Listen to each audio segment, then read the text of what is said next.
বাহ বাহ বাহ, আজকে তোমাদের আসল রূপটা দেখলাম।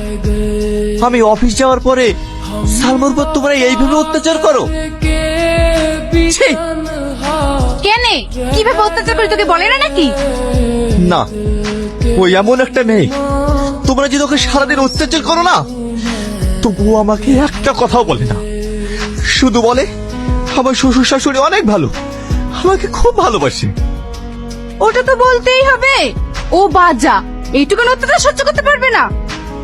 কেন সহ্য করবে? হচ্ছে সন্তান হবে না, তাই কো। না না, তোর বউ কেন তাই হতে যাবে? কপাল তো আমাদের খারাপ, জীবনে নাতি নাতনির মুখ দেখতে পারবো না। আরে তোমার ছেলে নাতি নাতির মুখ দেখাবে না বলেই তাই মেয়েকে বিয়ে করেছে। এটা আফসোস করা কি আছে? আসো ঘরে আসো।